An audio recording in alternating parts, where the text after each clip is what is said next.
Вас, дорогие друзья, уважаемые гости и подписчики моего канала, всем большое спасибо, что следите за новыми выпусками и нашими встречами со Степаном Демуровым. На связи. Степан Геннадьевич, приветствую вас.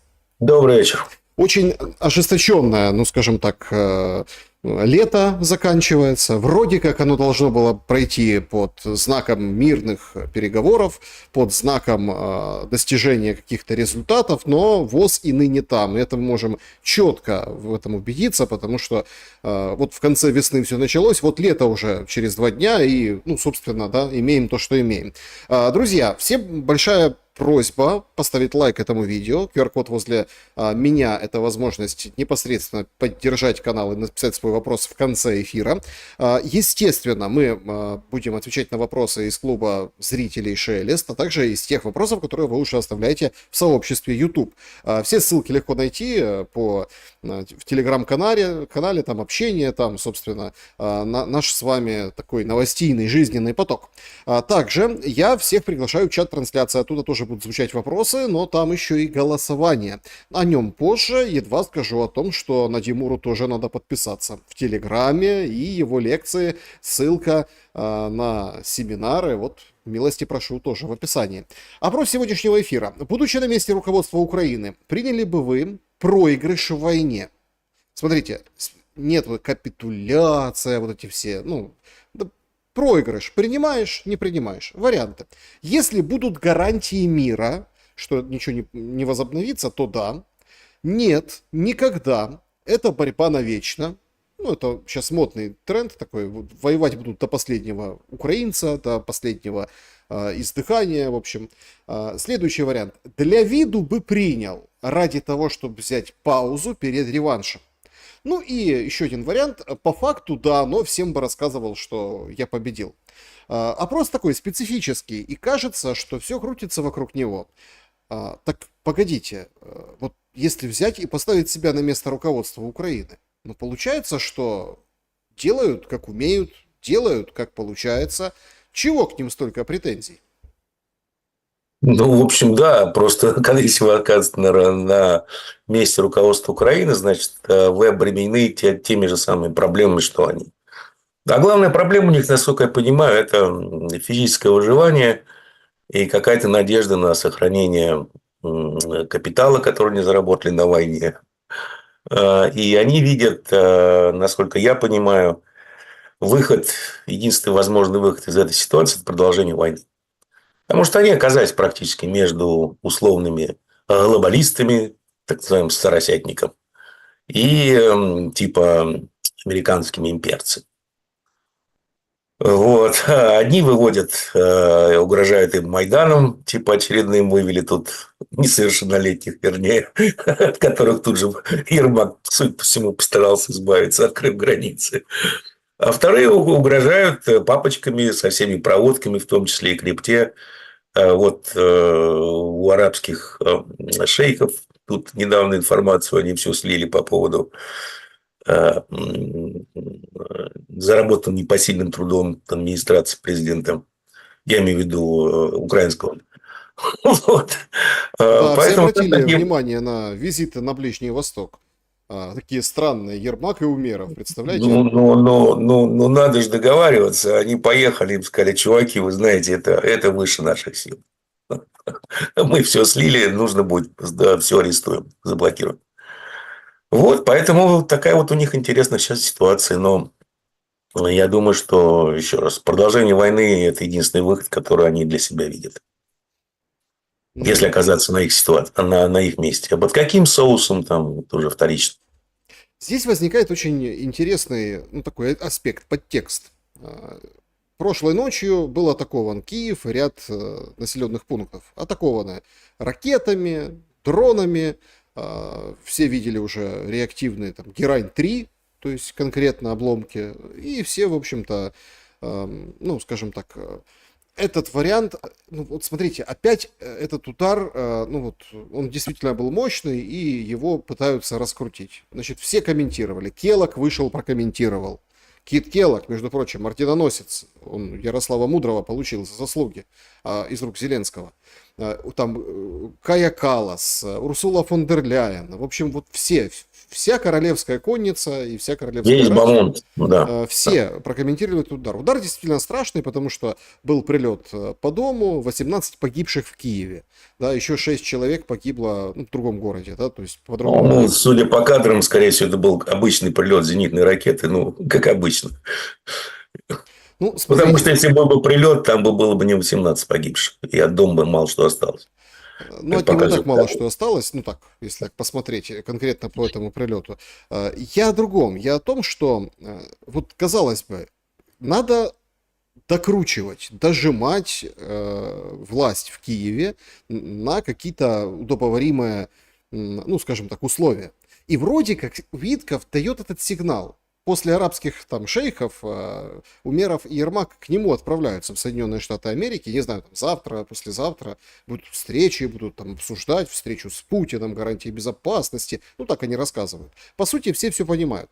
Витков четко сказал, Москва дала какое-то предложение, и, судя по всему, США не против, чтобы Украина согласилась на эти предложения. А тут Москва бьет массированно по столице, по Украине. Неужели нельзя выждать паузу, пока условно-политическими методами американцы не додавят Киев? Или тут немножко другая история? Но я не думаю, что американцы собираются додавливать Киев, потому что эта война им тоже выгодна. И, как, по-моему, говорил я в прошлый раз у вас в эфире, и в телеге своей тоже сразу написал после встречи на Аляске, что, ну, грубо говоря, договорились о том, что Трамп будет извлекать из этого, попытается извлечь из этого какие-то договоренности внутренние выгоды, а именно кинуть кость своему ядерному электорату, магаистам, что вот я президент мира, я же обещал, не какой-то там Мозамбик, Зимбабве помирить. Да, вот все-таки великую вещь. Но, с другой стороны, последовало заявление того же Рубио, который сказал, что мы теперь больше не страна войны, страна конфликта. То есть, ну и все так выглядит, что американцы просто выходят из игры. То есть, я называю, капитулировали с высоко поднятой головой, а именно, ребята, дорогие европейские коллеги, это война ваша, вы ее финансируете. Мы с радостью продадим вам оружие, которое мы поставим, может быть, лет через 5, то, что надо произвести, но с радостью возьмем депозиты. Вы, ребятки, финансируете правительство в Украине, украинскую экономику, украинское государство, а мы будем просто барыжить оружием. А поскольку невозможно переломить практически, ну, нереально переломить ни ход, скажем так, европейского мышления, ни вот эту вот имперскую философию американскую неоконов. Поэтому я думаю, договорились о том, что, Вова, ты продолжай свое дело, да? Я понял, что ты выигрываешь, продолжай свое дело. Когда уже от Украины мало что останется, я приду и скажу, смотрите, какой я миротворец. Потому что тогда они согласятся на все. Вот, судя по всему, такие договоренности были достигнуты. И Венс тут обмолвился, что, ну, наверное, война продлится еще месяцев 6. Ну, он сказал, не позднее, чем через полгода все закончится. Ну, не позднее. Там у нас было 24 часа, потом было 100 дней, потом, когда там, 3 августа или 1 августа, прошу прощения, 1 сентября, потом дату снова перенесли уже поближе. Поэтому вот такая ситуация, что Европа будет платить, потому что она не может отступать, а Украина будет методически уничтожаться, пока не согласится вообще на все, если успеет. Ну, тогда... Поэтому все, понимаете, это все говорилось в начале года. Ребята, какой мир, о чем вы? Будет новая очередная эскалация. Ну, мы И то, ее что наблюдаем, да. сейчас вешают, и то, что сейчас вешают взрывы северных потоков на украинцев тоже, ну, бред сивой кобылы. Ну, Ми-6 работает, следы заметает, что называется. То же самое, ведь не забываем, что «Газпром» уже выкатил потери в $1 триллион от взрывов. Поэтому сейчас же ведь еще, я думаю, будет сделан ход конем, о чем договорились тоже, судя по всему, Путин и Трамп. Это о том, что Россия не будет возражать, если США предложат ей инвестировать замороженные активы в Европе, там, как нам говорят, на 300 миллиардов. Да? Были ли они там, есть ли они там, это вопрос отдельный. И лучше гусей не травить по любому поводу. Ну, предположим, что они там есть, условно говоря. Вот он предложит, я думаю, России инвестировать эти активы в американскую экономику, чтобы они не были конфискованы. И уже был такой проброс, что нет, конфисковать активы нельзя. БСНТ, да. Да, да, да, да, да. А европейцы останутся без 300 миллиардов, без каких-либо процентных поступлений с этих 300 миллиардов, которые они активно используют для помощи Украины. Пожалуйста, переговоры ExxonMobil и Роснефти на высшем уровне прошли. Тайные, как теперь были тайные, но все тайное становится явным. Поэтому в этом смысле там, судя по всему, были достигнуты определенные договоренности, которые я кратко описал, и похоже, все по этому треку идет. Ну, европейцы грозят новыми санкциями после вчерашнего Да, указа. ну да, там плюс Дев- N плюс первый пакет санкций. Ну, вперед, ребят. 19-й, понимаете? 19-й пакет. 19-й пакет, а между тем поставки газа Газпрому в Европу убьют новые рекорды. Ну, из 22 года. Так Ну и что как-то да, Индия тоже сильно испугалась санкций. Прям безумно испугалась. Прям вот побежала сразу в объятия к товарищу Си. вообще, конечно, Моди оказался, ну, такой, вроде дед, ну, такой прям, с яйцами. Ну, там не столько с яйцем, там же ведь есть как невидимая рука рынка Адама Смита, да, который всем этим управляет, ставит индосов и европейцев на растяжку. Ну, вернее, европейцы, все их можно списывать в принципе со счетов. И экономически, и политически, и геополитически. Ну, нет такого больше страны, как Европа, которая может играть какую-либо роль на международной арене. Но, тем не менее, какие-то санкции вводят, еще что-то. Литва тут тоже сказала, что будет биться до конца с Россией и победит. Мы сейчас про Европу поговорим, я все-таки пока за Моди зацепились, слушайте, тут выяснилось, ему 4 раза целый Трамп звонил, а А он тут, его посылал, а да. тут трубку не брал, понимаете? Ну хотя бы взял бы уже, подышал бы в трубку. Представляете, как Ну, занят был обиделся? человек. Там, знаете, он, возможно, там какие-то сложные страницы Камасутры изучал. Я не знаю. Ну, занят был. Не до Трампа ему. Еще раз, самая эффективная политика с такими людьми, как Трамп, это посылать их в короткое эротическое путешествие. И они очень быстро приходят в себя. Вот. М, Поэтому молодцы американцы, помирили еще индусов с китайцами. Ну и Так сказать. соответственно, подождите, и соответственно с россиянами, потому что в сентябре уже будет поставки увеличены из Да, России в да, да, Индию. да, да, да, что Наварро тут выступил, сказал, что Индия бросает нам вызов и ведет себя абсолютно безрассудно.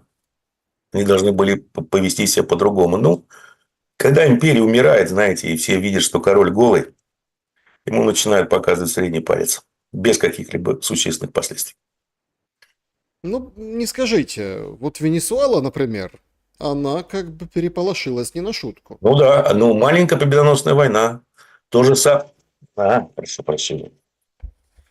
Если вы вспомните, примерно то же самое было примерно, по-моему, уже на второй год первого срока Трампа тоже там были замуты в Венесуэле, попытки свергнуть мудуристов, но ни к чему не привели. Сейчас, судя по всему, все чуть серьезнее. Маленькая победоносная война. Трамп же обещал, что никаких новых войн. Обещал электорату. Ну, вот, получите, распишитесь. Так а кто вступится за Венесуэлу? Потому что они там подогнали свой, Китайцы там плотно сидят. подогнали флот свой уже, ну и там, собственно, Да, намечается да, серьезная да. драчка. Намечается. Могут просто пугать, может быть, если что-то намечается. Ну, и китайцы там плотно сидят. Посмотрим, во что все это выльется. Какие поставки, чего туда были сделаны, сколько и каких инструкторов уже там. Поэтому Венесуэла может стать крепким орешком, а может быть и нет. Посмотрим. Но Венесуэла это всегда равнялась нефть. Так а что с рынками? Да, тяжелая нефть. Ну, во-первых, там тяжелая нефть, да, и эта тяжелая нефть идет нужна штатам. По дешевке они ее продают китайцам, насколько я понимаю. Ну, это же, если вы посмотрите на Хотя у Венесуэлы огромные запасы нефти, но если вы посмотрите на объемы добычи и экспорта, ну, они не особо серьезные на международном рынке. Поэтому никакой погоды они не сделают, если даже они уйдут с рынка, но это при условии, что, скажем, рынок будет падать. Тогда никто не заметит. А если рынок будет до этого расти, все скажут: о, Венесуэла, 300 тысяч баррелей в день, что-то такое. Какой кошмар. Давайте цены еще загоним на десятку. Тут вещь такая, рынки. Вы скажите мне, как украинцу, там же почему мы тут Венесуэлу обсуждаем, там Индию, там поставки нефти, это всю дорогу обсуждают. Так, а России уже придет экономический За углом. пушной зверек? Вот прям за углом. Нет, ну смотрите, ну почему? Вот все же говорят, ага, будет что-то с нефтью, она подешевеет, сейчас там уже говорят, там 50 будет, и все, и тогда Россия загнется. Все же вот так считывают новости о нефти и о геополитике. Ну, вперед считывайте просто еще раз. Ну, я много раз говорил, еще раз скажу, что возможность России продолжать войну, они, ну, скажем так, на горизонте, может быть, 1,5-2 лет никак не связаны с ценами на нефть. И никак не связаны со второй половиной экономики, как я ее называю, которая не связана с ВПК и нефтью и нефтепереработкой. По-моему, это уже все должны были это понять. Что есть какая-то странная такая независимость даже, а есть такое странное явление, что производство всего и вся, даже высокотехнологичного, высокоточного, растет огромными темпами, невзирая ни на ставки ЦБ, ни на общее состояние в экономике, ни на цены на нефть, на газ. Вот. Поэтому не стоит. Все увидели фотографии моторчика, там, насосика от Герани-3, и там чешский, по-моему, да, там китайский какой-то насос там или что-то еще, или в общем, комплектующие показали. Поэтому тут тоже по поводу параллельного импорта, да, вот, как бы вопросы тоже снимаются, обход санкций и все остальное. Ну а что, посмотрите, я тут увидел графики экономического бума в Киргизии. Китайцы позавидуют таким темпом роста. Я имею в виду импорта изделий и комплектующих, и вообще всего и вся из Евросоюза. Там, наверное, экономический бум, наверное, процентов по 100-200 растет ВВП в год. Поэтому о чем вы говорите? Шекель, он всегда победит. И все-таки правильно ли свою игру ведет Зеленский, вынося один НПЗ за другим? Ну, это не его игра, это игра британцев. Они реально верят в то, что вот еще один какой-то мощный удар внутри России начнется, недовольство там высокими ценами на бензин, либо дефицитом бензина, и вот тогда Россия рухнет, и мы поменяем этот ненавистный режим Путина. Дебилы, сэр. Почему это делают, Берримор? Дебилы, сэр. Ну, Это все оттуда, это вся эта стратегия. Подождите, оттуда. Трудности же появляются, сообщения приходят? Появляются. Влияют ли эти трудности на возможность ведения войны? Нет. Влияют ли эти трудности на, скажем так, отношения даже не столько к власти, а эти трудности, скажем так, имеют обратный эффект внутри страны, а именно население сплачивается вокруг флага. То есть флаг в данный момент представляет Путин, например, с кремлевскими, да? И все более и более внутри растет настроение, что Вова, хорош уже миндальничать. Все, отруби их от всего и вообще закопай в чернозем всех. Поэтому эффект обратный. Значит, какая-то, ну вот, если честно, у меня какая-то возникает очень наивная такая детская эмоция. Хочется даже пожалеть Мерца, когда он открывает рот. Нет, таких ублюдков жалеть нельзя. Нет, это неправильно у вас эмоции. Понимаете, ну потому что вот он выходит, и вот заявление Мерца. Встречи между Зеленским и Путиным не будет. Ну, не будет так, не будет. Ну, не будет. Бывает. Ну, не будет. То есть ходят, вот это вот все раскручивают. Вышел, он святая простота, не будет встречи между Ну, а Зеленским и потом Путиным. Трамп что-то будет гнать на очередной встрече с Путиным. А Путин ему скажет: слышь, ты свою шестерку угомони. Она сказала, что встречи не будет. Но я подумал, так и не будет. Угомони шестерку. Ой. Говорит Трамп, можем ввести санкции и против Украины. Слушайте, не Что обращайте это? внимания на то, что говорит Трамп. Ну, больной человек, ну, слабоумный, что вы от него хотите? Ну, реально, ну, уж орбитофронтальный синдром. Ну, что вы к мужику привязались? Ну, вот, хотел он стать президентом, стал. Все, что осталось ему хотеть в жизни, там, малолеток пробовал, все, что угодно. Премию мира Нобелевской теперь ему не дает покоя, потому что она была у Обамы. А Обама не хороший человек, он не такой, как Трамп, он хуже, чем Трамп. Вот и все. Он уже обратно практически в детский сад вернулся. А вы все анализируете. Ну, понятно, еще эти пятна на руке, как у Ой, да, королевы, да. да, вот это Вокруг, все. да, да, да. На Ну, тыльной жизнь стороне станет ладони. скучной без него. Ну, представьте, вот все уходит Трамп, на его место приходит Венс. Скукотища. Интересно, все-таки, вот если это война, да, с таким, ну, таким налетом вот этих переговорных потуг, как она будет проходить?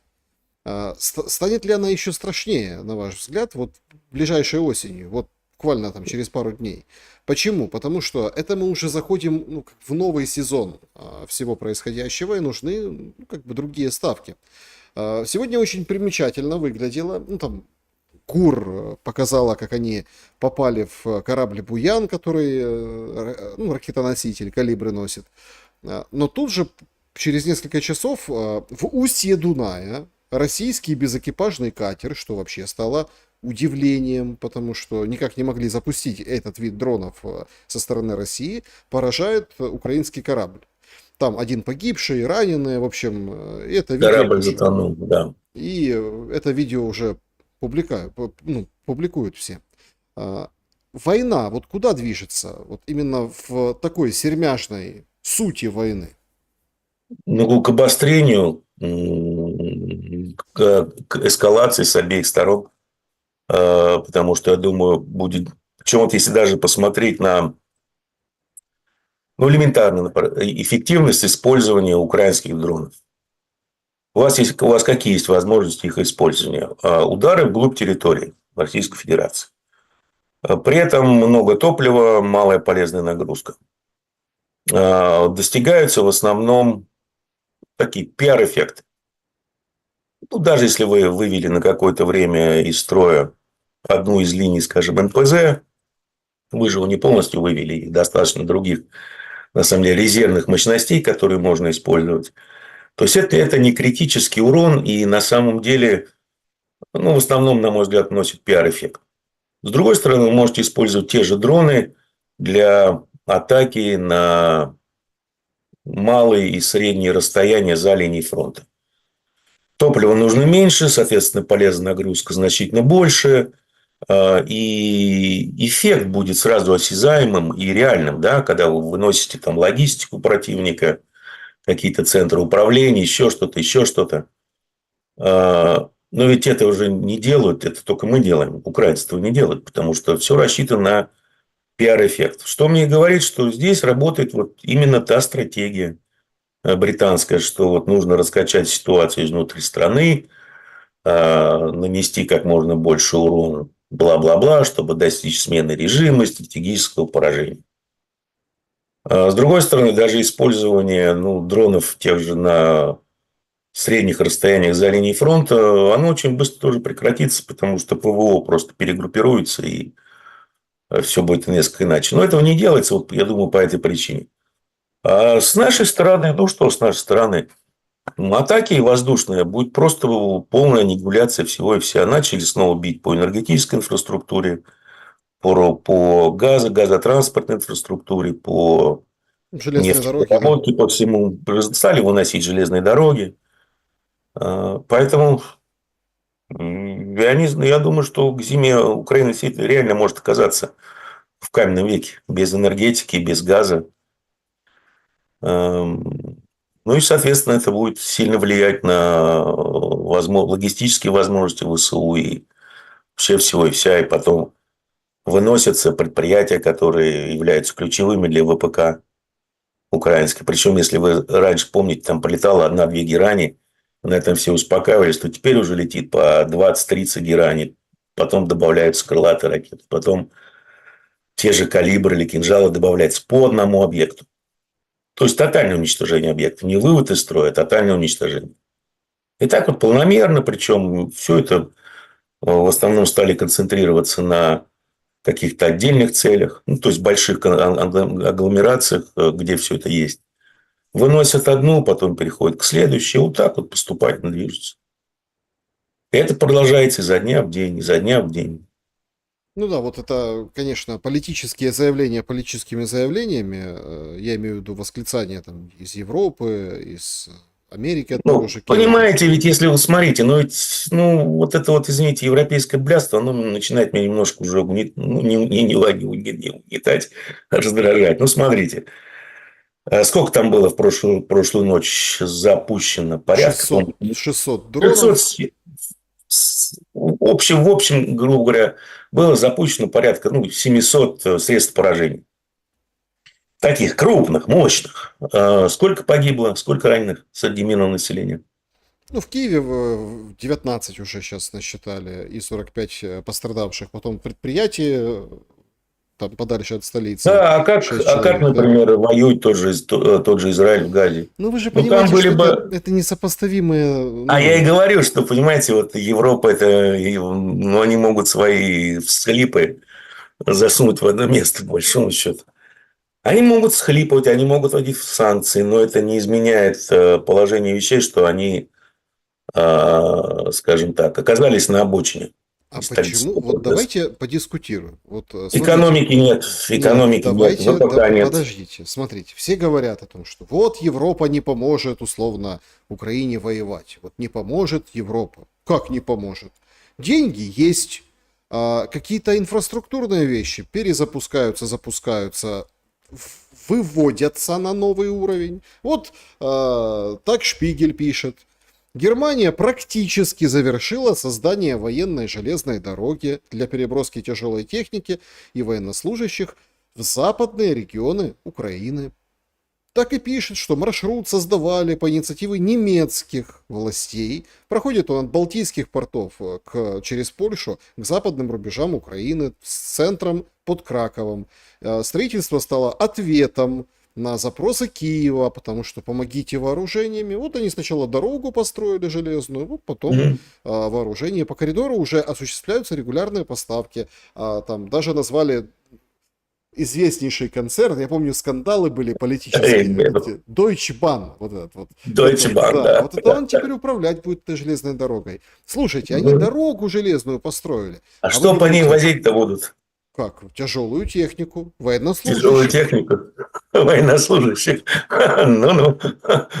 Опять привезут эти самые, как их, леопардов и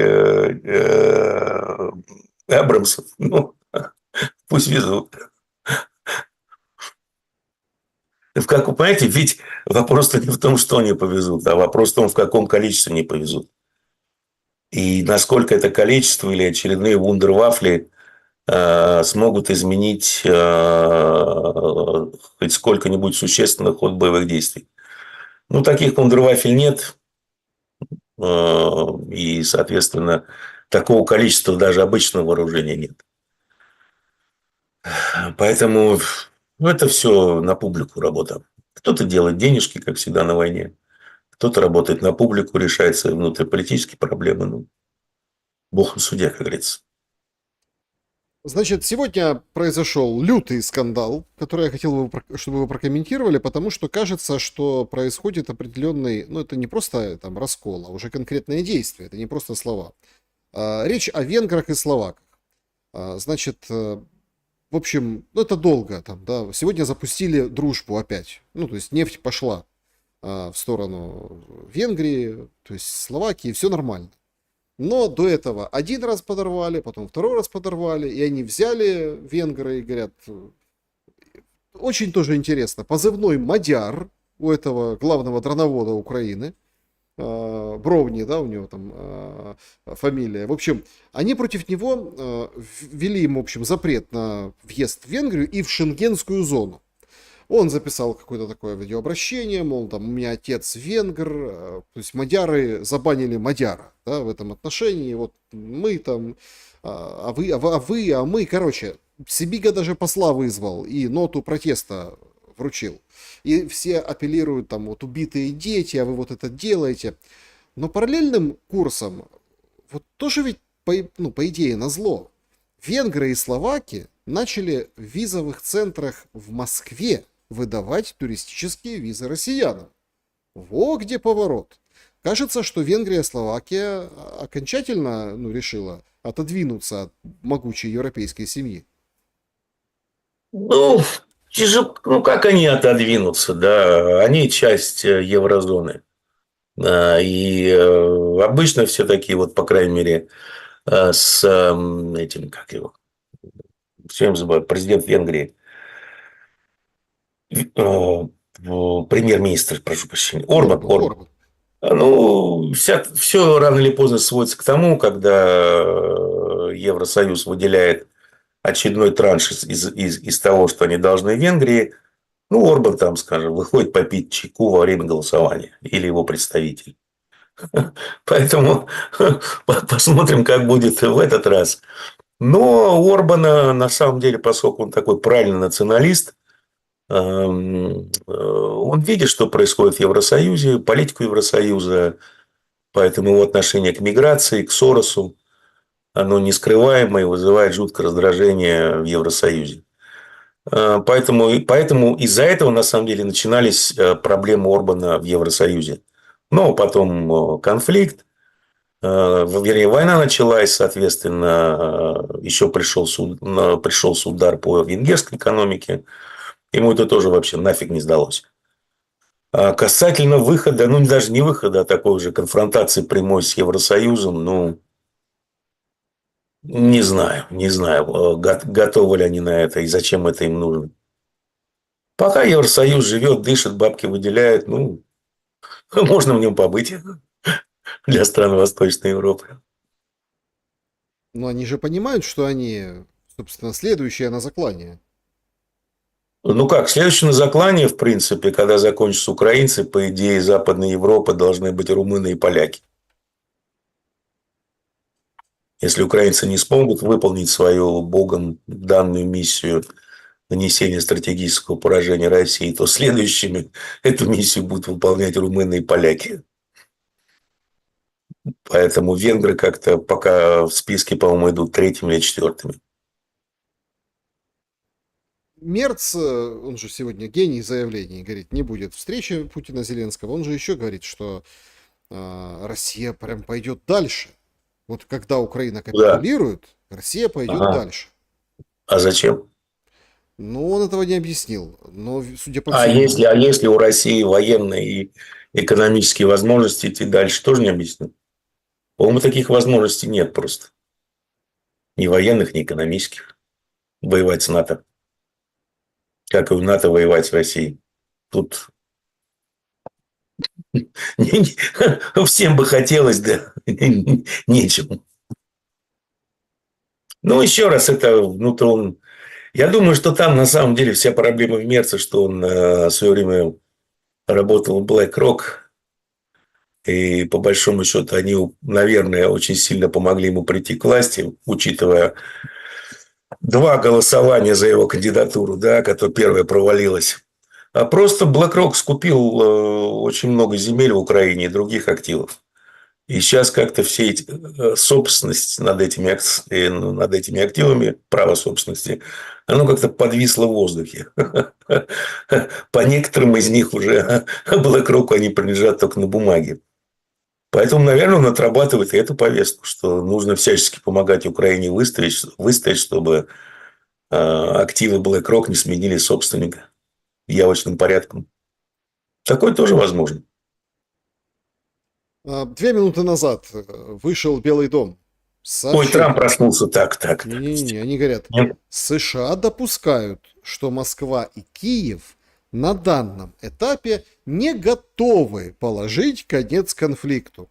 Правильно. Добавили, что Трамп намерен позднее сделать Правильно. дополнительные заявления по ситуации в Украине. Ну, скажет то, что озвучил Вэнс, что не готовы, я сделал все от меня зависящее, все возможно. Но Америка больше не страна конфликта, нам платят деньги за оружие. Вообще это, если бы я был президентом, это война Байдена, если я был президентом, эта война никогда не началась. Вот и все. На ваш взгляд, что это решил Трамп взяться за Сороса? И серьезно ли его, прям по американскому телевидению песочат в хвост и в гриву? Видимо, к чему-то готовят. Ну, это не Трамп взялся, это еврейцы взялись за Сороса. Потому что, я имею в виду этих мизрахов, ортодоксальных шизоидов религиозных, которые сейчас у власти. Потому что они там стали уже, они понимают, что они проигрывают информационную войну, даже открыто об этом заявляют. Ну и, соответственно, воюют, как генералы всегда готовятся к прошлой войне, воюют прошлую войну. Именно нужно всех цензурировать, ничего не распространять, убивать всех корреспондентов в Газе и тому подобное. А Сорос что? Сорос это как раз товарищ Ашкеназы и фонды Сороса, а именно как раз вот его сын Александр Сорос, который наследовал его империю, они организовывали как раз выступления студентов на кампусах за права палестинцев и за прекращение геноцида. Поэтому, разумеется, еврейцы рассматривают Сороса как одного из наиболее опасных товарищей в информационном поле и формировании повестки среди американской молодежи, которые только что признали, они проигрывают. Вот и все. Я прошу Поэтому прощения, поехал на сейчас Сороса. это нечто, конечно. Это же вот сообщение Белого дома, это же левит. Левит, ой, да, там есть такая. Вы Левит. думали, это самая Катрин смешная, а Левит Не-не, еще. Левит выходит, улыбается, вот это все, несет себя, подача, и общается с журналистами. Говорит, Трамп недоволен развитиями событий в Украине, но он также им не удивлен. Это, конечно, анекдот, слушайте. Ну и понятное дело, что Путин и Зеленский сами не готовы закончить конфликт, поэтому он позже сделает какое-то заявление по этому Не, поводу. слушайте, он же как Жириновский, он же визионер, провидец, он же говорил, что вот вы знаете, как иногда два ребенка в песочнице дерутся. Не надо их сразу. Надо отойти, Да, посмотреть. Да. пусть подерутся, а потом уже провидец. Это да. Значит, и все-таки, как это вообще отразится, вот эта вот война с Соросом, на украинских делах, как вам кажется? Ой, слушайте, я, честно говоря, не знаю, как это отразится, но явно, что Украина отходит на второй план. Явно, потому что, во-первых, война с Соросом, во-вторых, компромат на Трампа по делу Эпштейна. Причем я поражаюсь вообще тупизне этих политологов, политтехнологов американских. Они мне напоминают, да, определенных людей. Вот, например, они не нашли ничего лучшего, как поиграть с Грислейн Максвелл. Она теперь и того не помнит, и здесь она не была, и того не было. Хотя раньше она утверждала прямо противоположное. Есть документы, которые находятся в открытом доступе, которые были получены во время доследственных расследований, во время первого и второго дела Эпштейна, которые, например, говорят, что Клинтон несколько раз был на Пед-Айленде, много раз он летал Алита-экспресс. Она говорит, ой, я его там никогда не было, не помню, не знаю. А Трамп вообще, я с ним не знакома. Все ваши фотографии – это фотошоп. Ну, ребят, вы дебилы, что конченые. Ну, нельзя же так палиться. Вот вам уровень, до которого, в общем, скатились ребята. А ведь в свое время, помните этот фильм знаменитый «Ваг де Дог», «Хвост виляет собакой». Ну, это были профессионалы своего дела. А сейчас, да, богатыри не вы. А, Нетаньяху разбушевался. Возраст. Прям не на шутку.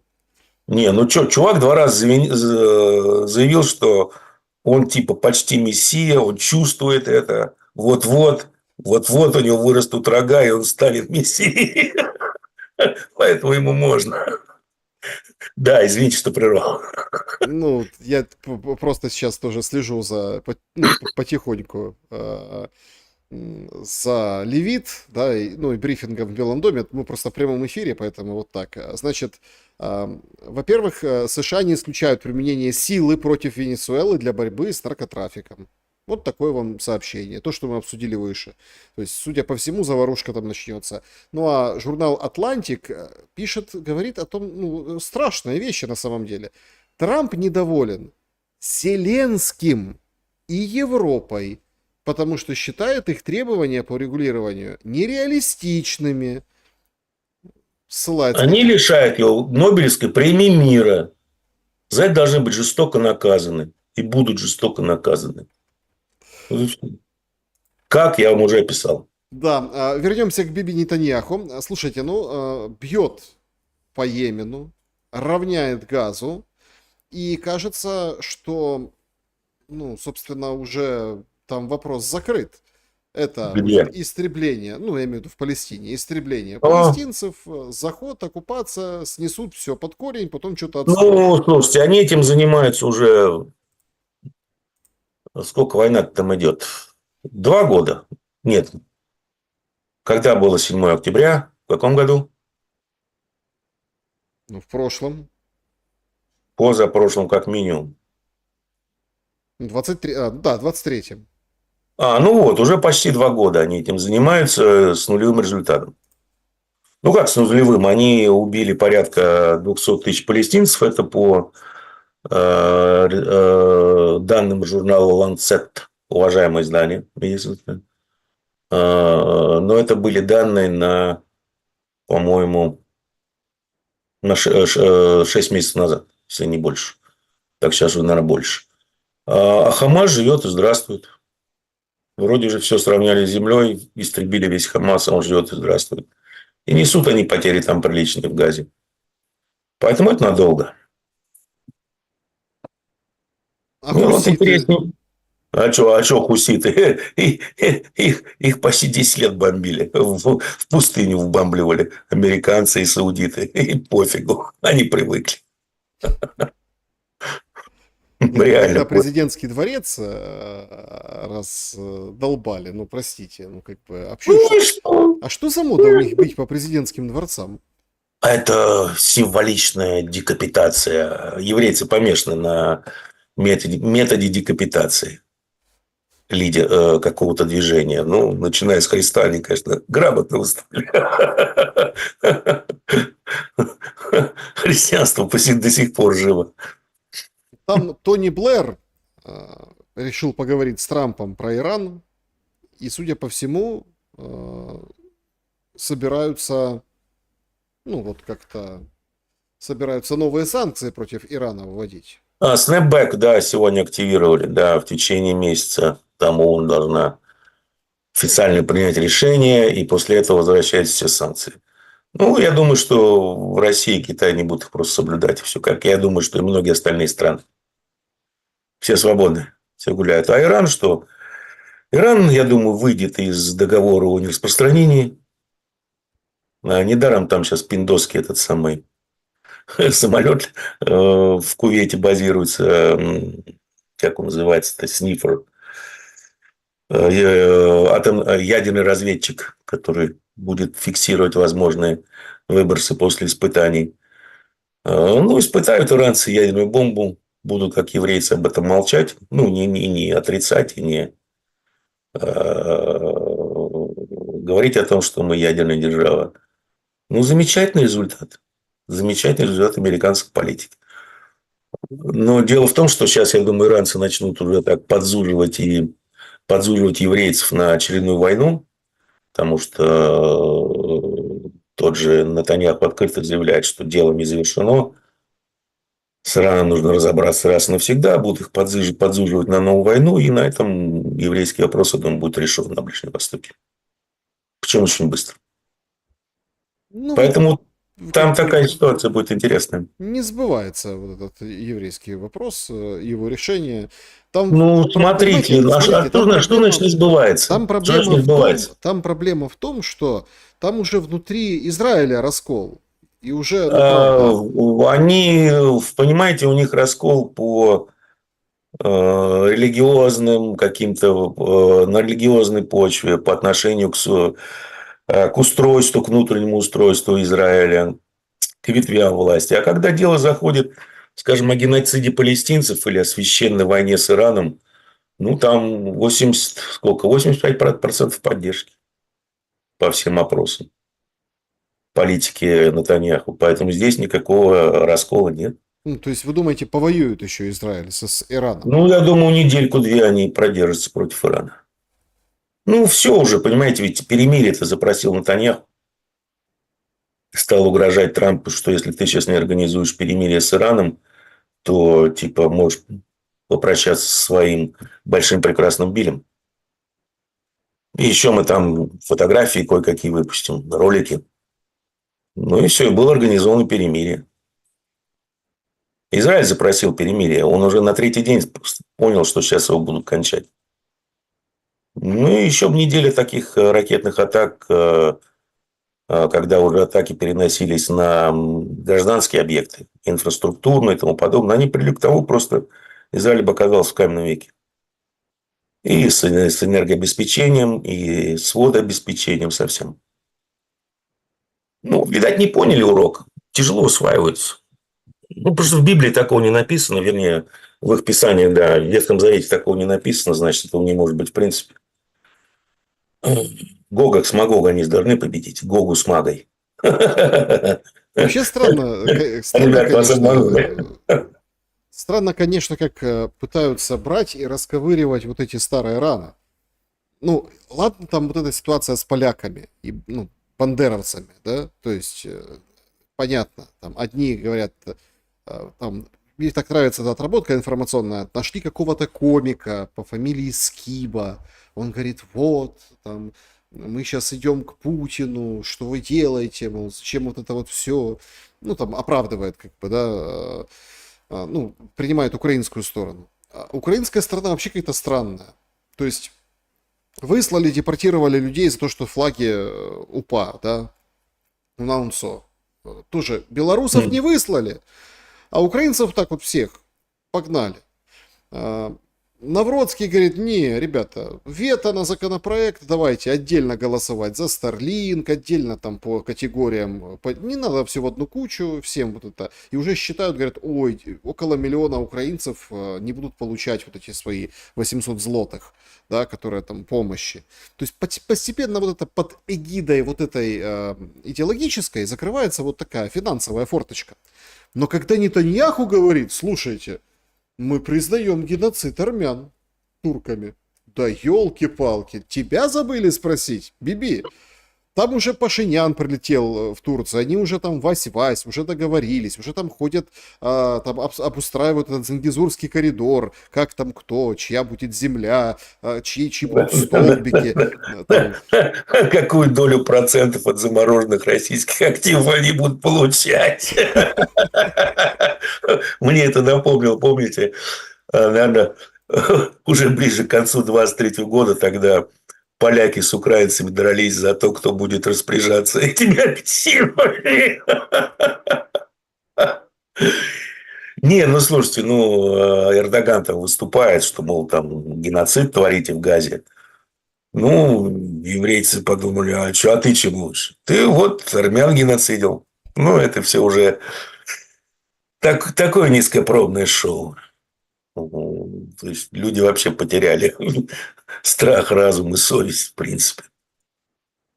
Ну, историческую какую-то тоже, ну, ориентиры исторические тоже потеряли.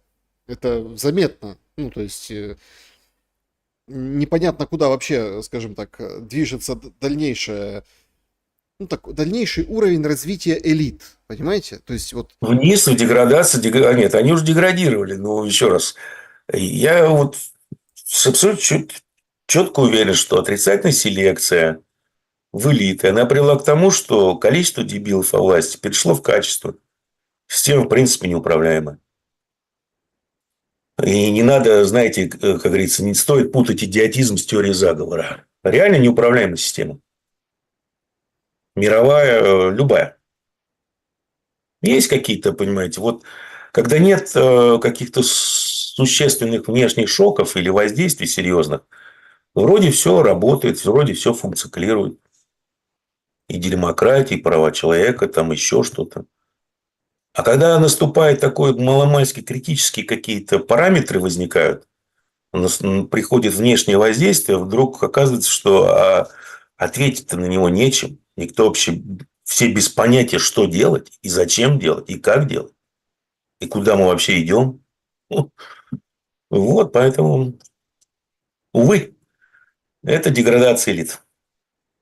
ну как, мы, Исторический процесс. История циклична. Исторический процесс. мы на самом деле как Трамп. Мы, ну, недовольны, но не удивлены. Да. Да. Недовольны, Довольны, но не удивлены. Да. ну, то есть, Слушайте, это почти по Жванецкому. Да. Я недоволен, но не удивлен. то есть где-то вот что-то в этом духе. А, о геополитике еще такой очень важный вопрос. Начинается вот эта как бы движуха. Значит, полетели Володин, там полетел еще представители Российской Федерации, полетели в Китай. Там уже провели репетицию парада. И, собственно, следующее уже это, там встречи на высшем уровне, да, и, понятное дело, апофигеоз, да, то есть это непосредственно парад. Трамп, судя по всему, не едет. Ну, так вот видится, по крайней мере, по состоянию на сейчас. Я не думаю, что он с бухты-барахты возьмет и поедет. Там поляка вроде будет принимать 3 сентября. Какой-то, получается, недобитый Шуфутинов день получился. Все же Ялту-2 ждали. И чего вы ждете конкретно от этого визита Трампа, Путина к Си Цзиньпину? Получается, без Трампа. А может и с Трампом. Просто визит длинный, 4 дня. Зная, как вот они на Аляске встретились, ну, условно, да? То есть, в принципе, за эти 4 дня может все измениться. Ну, у нас, если я не ошибаюсь, товарищ Си сказал, что с товарищем Путиным они обсудят построение нового мирового порядка. А это все-таки вам, понимаете ли, не с Трампом перетереть за какую-то Украину, а тут новый мировой порядок строить будут. Моди там будет, иранцы там будут, президент Ирана. Полетит, кстати, серб Вучич. Ну, тот, который в Европу хочет. Да, да, да. Говорит, Ну, мы он в как-то вот... Европу, потому что мы в Европу. А что там ты забыл в Да. Европе? Ну, вот мы не можем по-другому, говорит Вучич. Ну, Вот вот у мы в нас Европе. другого пути у нас нет, но вот с китайцами я встречусь со всеми остальными. Да. Назло вам. Поэтому, я думаю, там такой сходнячок намечается конкретный. Это Моди, Си, Путин и президент Ирана. Я просто не могу правильно произнести его фамилию никак. Пшежешкин. Псежишкян. Пшежешкян. Псежишкян, да, да, да. Пшежешкян. Вот, Пшежешкян. Псежишкян, да. Поэтому там интересный такой сходнячок будет, принимая во внимание геополитическую расстановку на том же Ближнем Востоке и в Средней Азии. Много чего могут решить, на самом деле. Договориться о многом. Трамп не заедет. Я бы на месте заехал.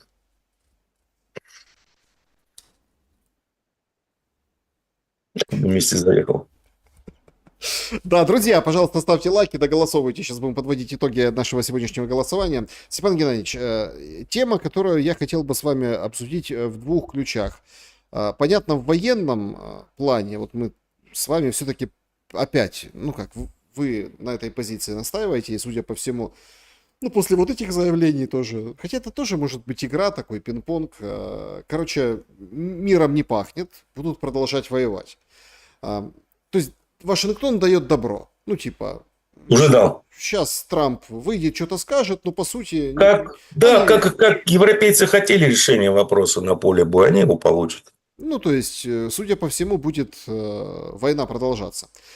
Поэтому тут есть очень... И мы вот, смотрите, и мы вот пытаемся, вот я лично пытаюсь как-то понять логику. Я хочу, чтобы вы ее прокомментировали, и, возможно, ну вот в контексте, не знаю, там, социальном, что ли, и, может, где-то демографическом тоже в этом аспекте прокомментировали. Зеленский вводит разрешение от 18 до 22 выезжать. Скандалы были до 22 или там до 21. Короче, нет, до 22 включительно. Всем сказали, имеешь там документ из ТЦК, имеешь паспорт и едь себе. Вон дорога, то есть под порог, вот бог, вот порог, давай, уезжай. И первый же день образовались очереди автомобильные на автомобильных пунктах пересечения. И это быстро начали развенчивать. Говорят, это все проклятые московские враги. Развенчивают ИПСО, что, мол, ну, пацаны, короче, поехали, побежали. А пацаны поехали и побежали. Снимают тиктоки, снимают друг друга, снимают то, что, ну, с чем они сталкиваются. Говорят, там, Германия, встречай. Ну, вот такие моменты. То есть они, ну, как это взрослые люди уже, ну, там, да, молодые, но тем не менее, они как бы совершеннолетние. Уже все понятно. А, Но решение же абсолютно нелогичное. И даже по украинскому марафону или полумарафонистым вот этим ресурсам говорят, что выходят военные и говорят, ребята, ну как так? У нас тут война еще, вообще конца и края не видно. Она обостряется, набирает обороты. Тут все говорят, что надо снижать возраст мобилизационный. Вот надо было вообще сначала с 18 лет всех мобилизовывать, с самого начала. И сейчас бы была другая армия. Ну вот в таком духе, понимаете? И решение уже есть. Как вы можете его прокомментировать? Зачем это Ну, Зеленскому? ну, ведь на мобилизации с 18 лет, если не ошибаюсь, настаивал и Евросоюз для продолжения помощи. Да, Я думаю, на самом да. деле, ребята посмотрели на выступление молодежи, которое было с Рассядником организовано, а Евросоюз – это соросятник, да? Глобалисты так называемые. Посмотрели, Ермак, я думаю, выдвинул гениальную идею. Слушайте, если мы сейчас всем им дадим выехать, этой возрастной группе, то на Майдан-то никто не придет. Потому что если ты старше, тут же бусификация. Ну, выйдут бабы, постучат кастрюлями, на этом все завершится. И решили сразу убить двух зайцев, оградить себя, как они считают, от возможных майданов от Соросятника. И с другой стороны, не то чтобы ослабить влияние Соросятника, но серьезно, скажем так, уменьшить рычаги влияния глобалистов на Банково. Это единственное объяснение, которое могу найти в такой последствии событий такому поспешному решению. Ну так вы понимаете, так непонятно. Смотрите как. Когда вводили вот этот молодежный контракт 18-24, ну вот по миллиону. Тогда не было выступлений после НАБУ.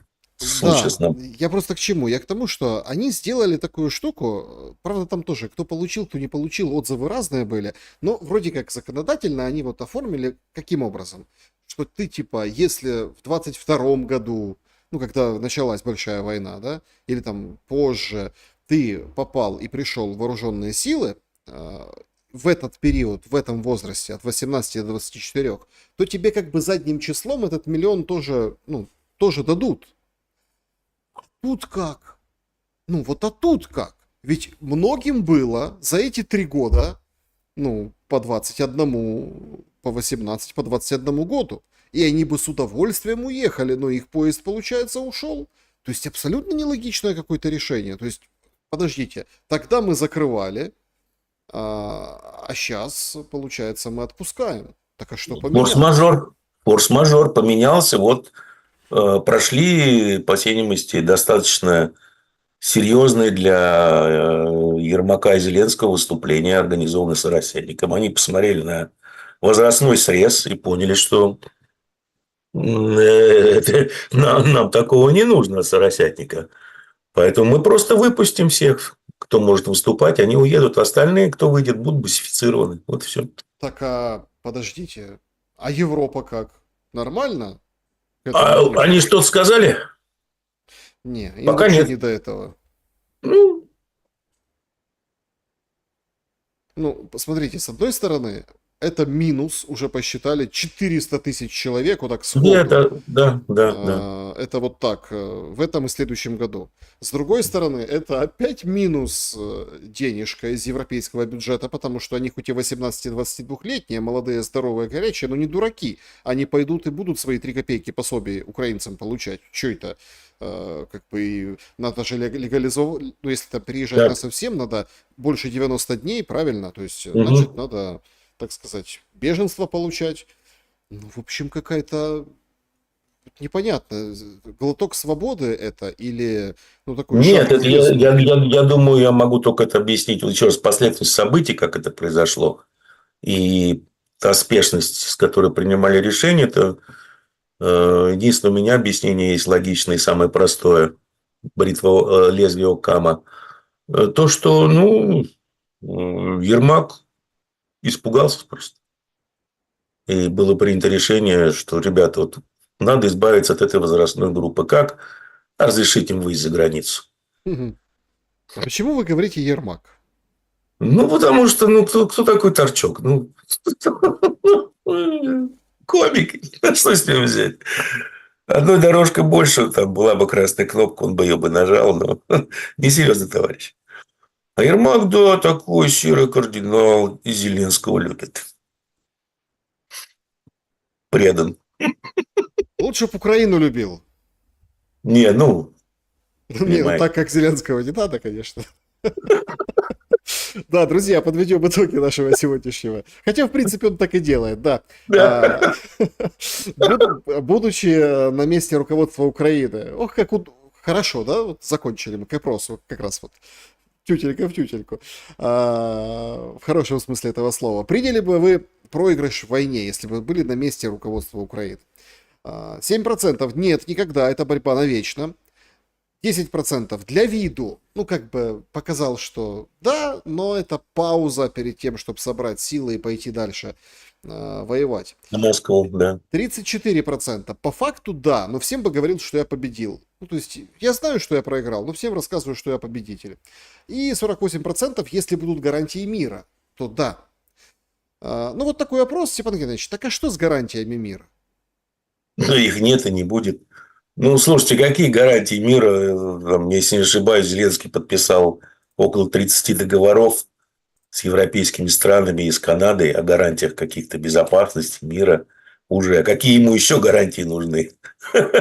Ну, о чем вы говорите? Ничего не будет.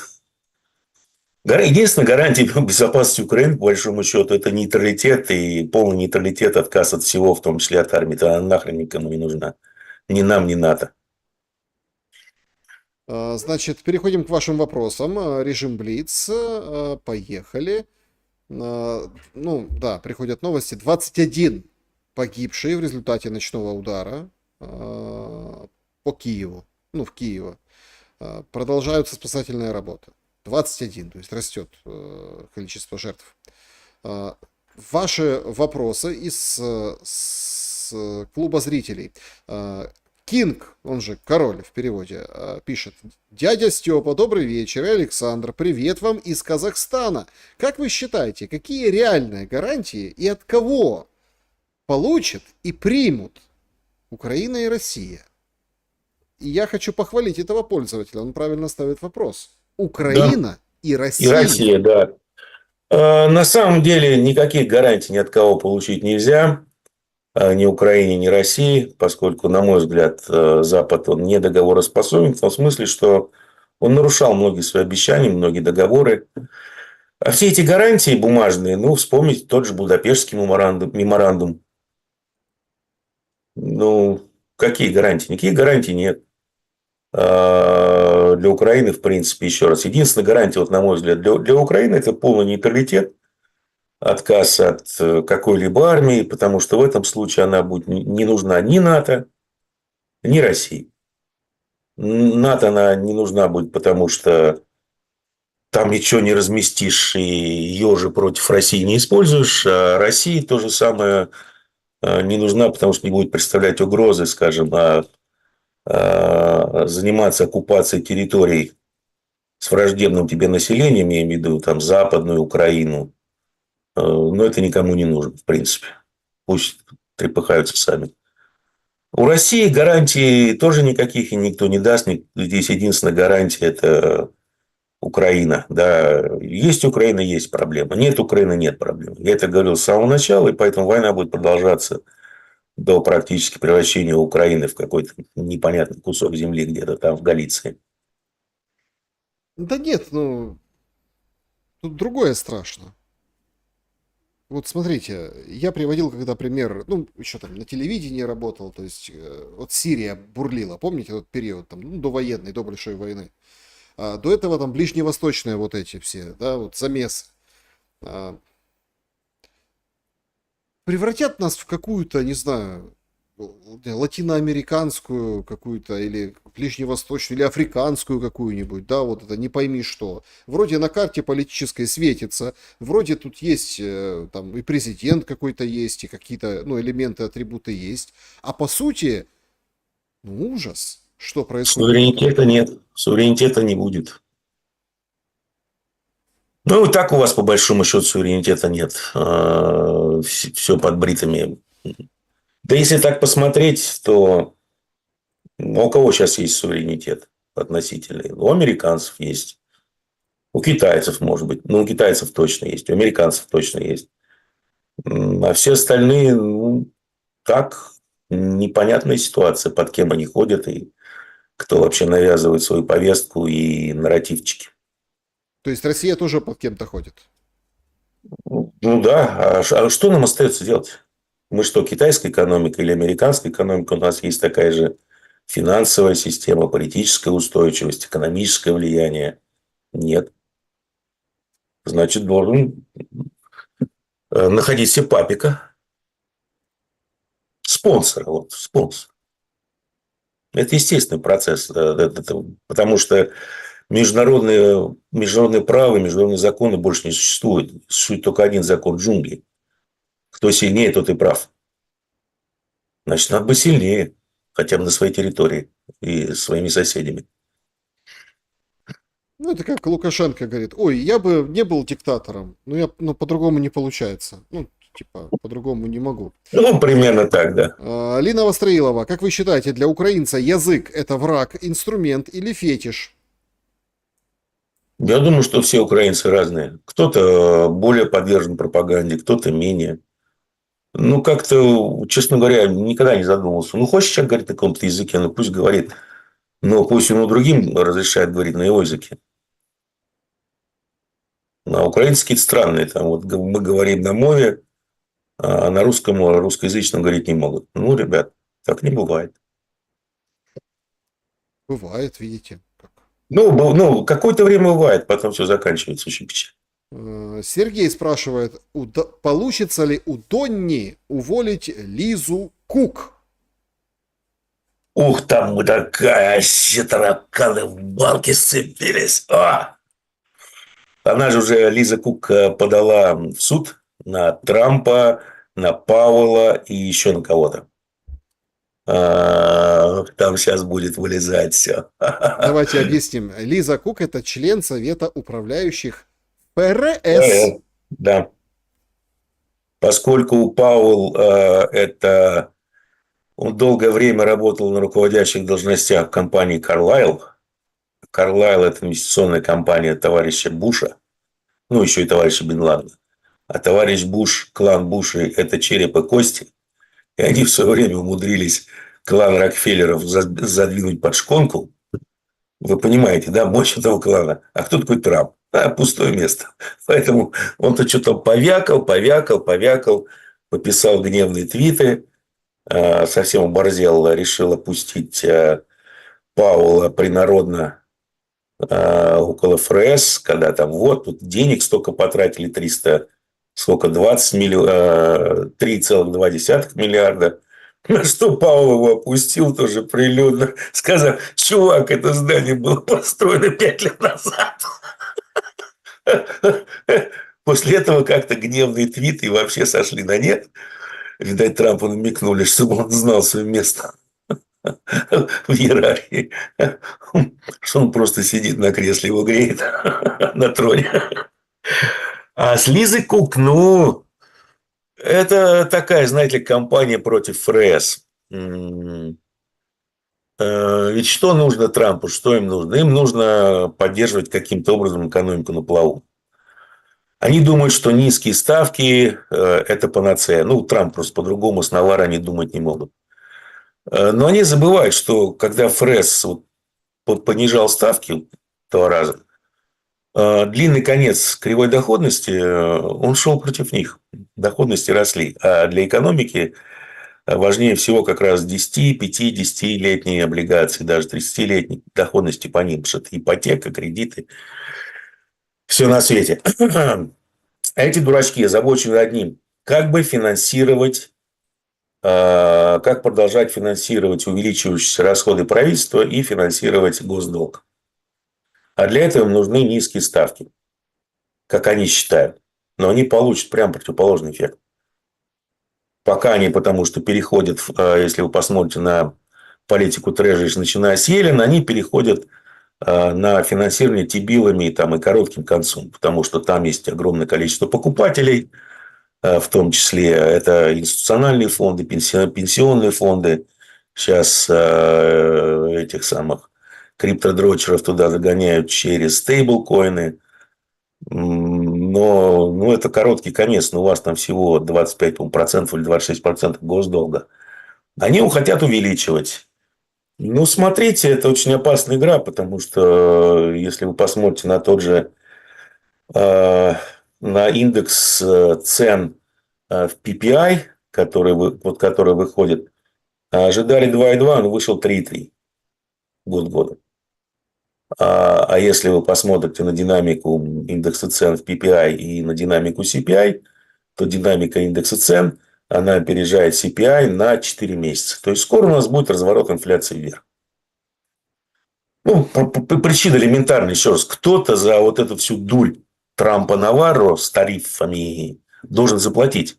Они думали, что заплатят производители и логистика, и дистрибьюторы. Они не могут заплатить, потому что у них так маржинальность низкая. Соответственно, будет платить потребитель, если сможет. Да, Поэтому сейчас просто... вот идет борьба за ФРС. Я не знаю, уволят они ее. Ну как, смогут они ее уволить или не смогут, или она уйдет по собственному желанию, красиво перед ней извиняться. Я не знаю. Но Пауэлл он точно не сможет до конца срока убрать.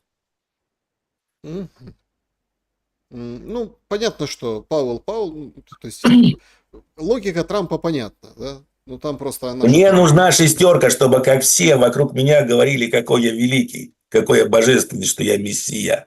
Я спасу Америку. Ну да, а это вот Кук темненькая говорит: не-не-не, я в суд пойду. У меня до 32 Она уже года... пошла, она уже Да, подала в суд. до 32 года контракт, поэтому отстаньте. Да? Либо неустойку совсем, да. Да, ипотеки я студенткой брала. Какие ипотеки? О чем ты? Донни, о чем ты? Значит, следующий вопрос вот такой. Александр Степан Геннадьевич, добрый вечер. Такой вопрос. Россия ведет войну на истощение. Но тут Европа, на тебе уже 9 миллиардов привезла, это только начало. Значит, нас на истощение человеческого ресурса.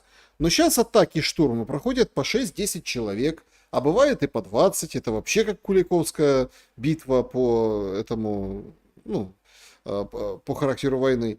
Так на что рассчитывает Россия? Неужели с экономикой Европы собираются играть на истощение?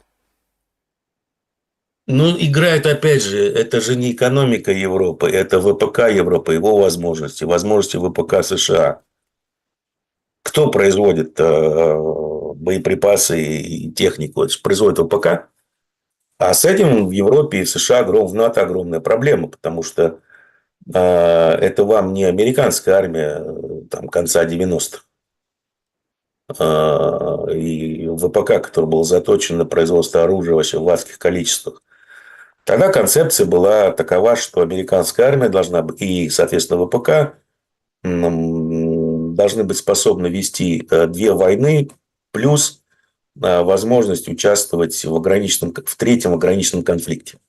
Две полномасштабные войны, как на Украине сейчас идет. Много что изменилось с того времени, концепции поменялись, и концепция была такая, что пролетает доблестная Air Force, бомбит все в каменный век, как Югославии, а потом заходят типа морпехи, вкатываются на своих супермашинах и добивают оставшихся. И, соответственно, под это был заточен ВПК. Производим высокоточное, офигенно страшное, офигенно мощное оружие, что не совсем оказалось так. Но очень дорогое, но в ограниченном количестве. Потому что, сколько там может такой конфликт с папуасами продлиться? 2 недели максимум. Через 2 недели они будут в каменном веке. А тут вот так вот сложилось, что война по огромной интенсивности, боевые действия ведутся уже третий год, разумеется, ничего нет. Как вот можно за 12 дней, скажем, войны в Израиле израсходовать 25% ракет СААД? Как? Так сколько у них их было? Всего было выпущено, если не ошибаюсь, 800 штук. Нет, при этом иранцы 2 батареи уничтожили. Там похоронили тоже количество ракет определенное. Но и с чем вы собираетесь лезть, скажем, китайцам? С чем вы собираетесь защищать тот же Тайвань, если китайцы сейчас крылатые ракеты штампуют по 1000 в месяц? Тупо. Роботы собирают, там люди тоже работают, но в основном роботизированное производство крылатых ракет по 1000 штук. По 1000 штук в месяц. Вам никакого ПВО не хватит, в принципе. Соответственно, ВПК уже истощен экономикой Европы. Можете посмотреть на статистику, сколько компаний закрывается, сколько крупных предприятий и конгломератов уходят из Европы. Выходит тот же Мерц и говорит: так, товарищи, социальная халява, все, будем страдать вместе. Будем выходить на пенсию, а потом еще год отрабатывать. Не только молодые должны страдать, но и социальная халява, все, хорош. Мы готовимся к войне. Кем? С Россией с кем? Они должны... Официально по плану Россия должна напасть на НАТО в 28 или 29 году. Они еще не определились, но, скорее всего, на 29. Вот. Слушайте, Такое. может уже быстрее пускай нападайте. Чтобы война в Украине закончилась. Тоже нафига, когда есть орешник. Сейчас вот его в промпроизводство пустили. Есть орешник, что нападать? Так, пострелялся, все успокоились. Так, продолжаем. Значит, вопрос. Вы можете припомнить событие, после которого вы посмотрели на мир другими глазами? И какое событие может побудить украинцев сделать то же самое? Заранее спасибо, Виталий. Пожалуй, 2 таких события. Первое событие – это был кризис 98 года, но в Штатах, на рынке. Я тогда вообще не понял, что произошло. Почему так? Это путы купил по совету мамы, которая мне сказала, что скоро будет дефолт в России. Я-то подумал, дефолт в России, что там, на что они будут дефолт делать? На 20-30 миллиардов, смешно. А рынки-то хорошо так просели, и я понял, что я нифига не понимаю ни в рынках, ни в экономике. Тогда стал интересоваться. И тогда я открыл для себя теорию волн Эллиота, которая предсказала все с точностью практически до пункта и до дня. А второе событие – это когда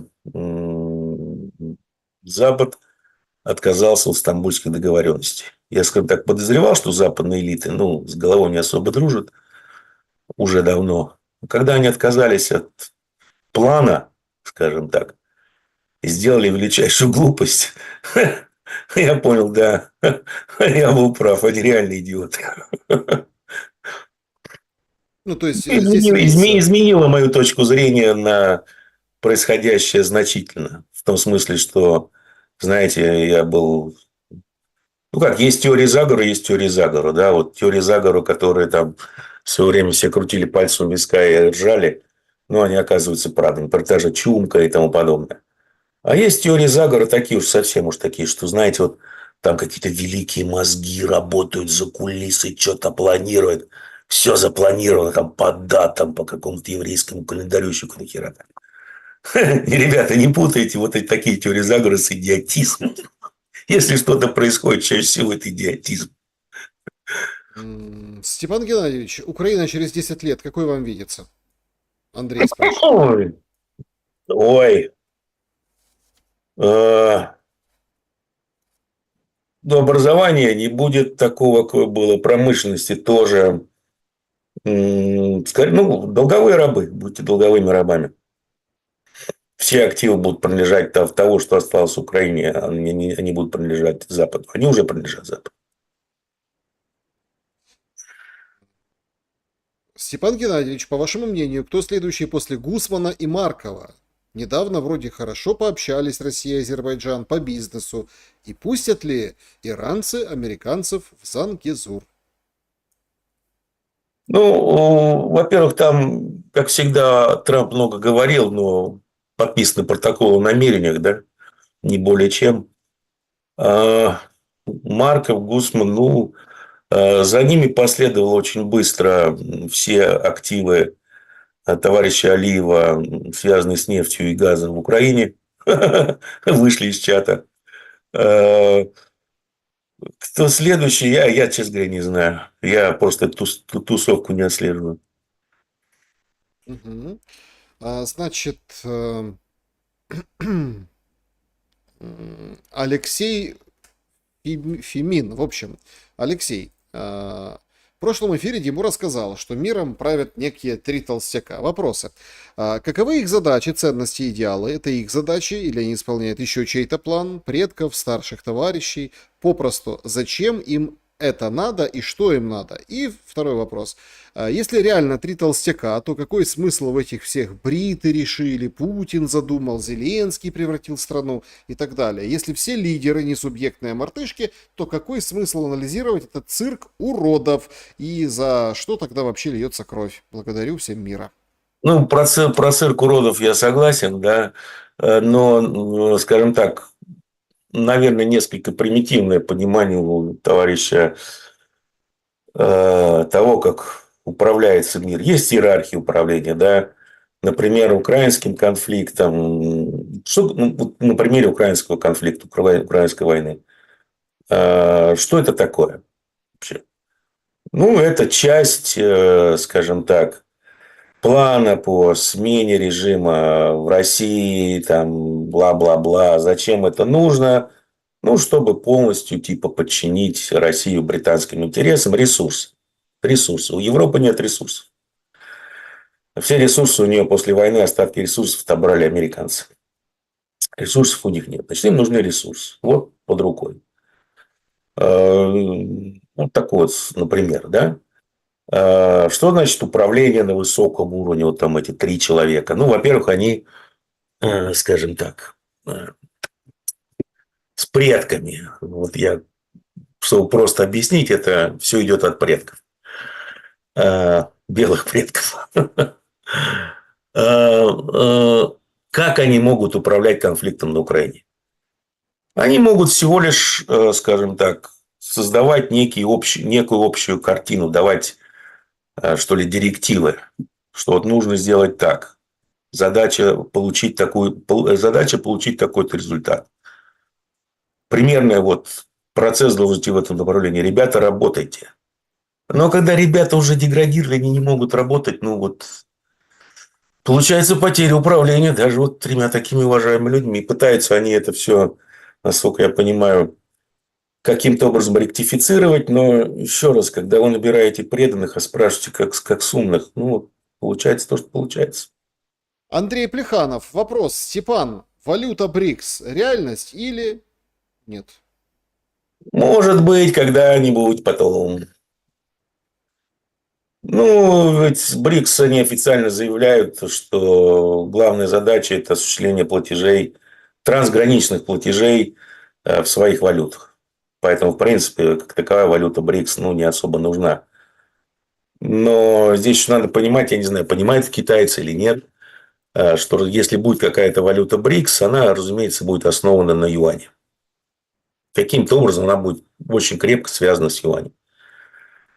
А когда вы начинаете играть в такие игры, а именно с финансовым доминированием вместо производственного доминирования, то есть китайцы доминируют производством.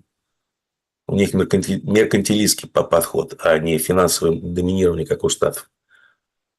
У вас начинаются серьезные проблемы с экономикой, которые заключаются в том, что вы больше не контролируете курс своей валюты. Да. Поэтому, ну, я не знаю, что они выберут, но я думаю, что на данном этапе, в принципе, она рано или поздно будет, потому что должны быть сформированы отдельные экономические зоны, должны быть сформированы отдельные валютные зоны, политические зоны, чтобы там многополярный мир, чтобы посредники между этими полюсами хорошо зарабатывали деньги и таким образом управляли миром. Вот такая вот Владимир, балансировка, ребалансировочка происходит, потому что когда появился однополярный мир, так называемый золотой век Америки, они думают, ну как-то все пошло не туда. Владимир интересуется, а хватит ли собранного золота землянами для инопланетян при их скором визите на Землю? В ноябре же уже. Да, собрали достаточно для этого визита, все нормально. Но почистят, почикают население двуногих, популяцию. Александр спрашивает, удар по турецкому заводу Байрактар на Украине очередной показатель того, что произойдет с любым более-менее масштабным западным оборонным производством в этой стране. Ну, раздолбались еще на выходные и производство, и все комплектующие для Таурусов, насколько я понимаю. Уничтожили американский завод электронных компонентов. Так что, да, что. Все, теперь все будет серьезно. Угу. Джонни Грин, разве вы не думаете, что молодых выпустили по согласованию с ЕС и Зеленским для решения вопросов демографии белой расы в Европе? Польша – пример. Это одно из скрытых условий для финансирования Украины. Ну, да, 400 тысяч человек, конечно, внесут весомую лепту. Я другую теорию слышал, что их выпустили, чтобы освободить место для переселения еврейцев для создания великой новой Хазарии. Да, тоже, собственно, вариант. Версия. Ну, любят же показывать там еврейские, в ТикТоках там разных, еврейские поселения, там, Умань, да, вот это, как они там поздравляют там с украинскими праздниками непосредственно украинцев. Лена, почему Россия и США не дают гарантии безопасности для проведения выборов в Украине? Клоун 7 лет уже скоро у власти. Ну, а какие нужны гарантии для выборов? Посмотрите, американцы проводили демократические выборы и в Афганистане, и в Ираке, в то время как там шла гражданская война. Никаких проблем тогда с выборами не было. Демократ спрашивает, какие гарантии Януковичу от Европы в 2014 году продержались 40 минут. А как будет с Зеленским? Ну, они продержали, ну, слушайте, перед этим Янукович как очень нагло кинул Европу, да, с подписанием, какой там был меморандум о вступлении, что-то такое. Ассоциация. Ассоциация, да. Кинул Европу, ну, во-первых, не Европа кинули, а пиндосы кинули Януковича с какими-то гарантиями. Поэтому, ну, кидало, кинул кидалу. Ну, понятно. Что вы говорите? Андрей, США будут бороться с венесуэльскими наркокартелями путем бомбежки нефтезаводов? Нефтеперерабатывающих заводов, наверное. Потому что добывающие мощности трогать нельзя. Ну, слушайте, Мадуро, он же главный по в группировке солнцевских, как они называют. Ну, там она реально называется солнечная какая-то страшная группировка солнцевских. Ну, на нем висит 50 миллионов, за его голову 50 миллионов дают. Самая страшная группировка в мире. Наркокартель солнцевский. Солнцевский, да. Да уж, вспомнишь, вздрогнешь. Друзья, всем большое спасибо за то, что Реально посмотрели. так называется. Американцы придумали название, там что-то солярные какие-то. Ну, видимо, и С наши, воображением туго. Вот, с наши воображением. постсоветские подсказали, Да. видимо. Степан Тимуров был моим собеседником сегодня. Спасибо вам большое за сегодняшний эфир. Спасибо вам. Удачи. Друзья, берегите себя, всем добра и света. Увидимся. До скорого.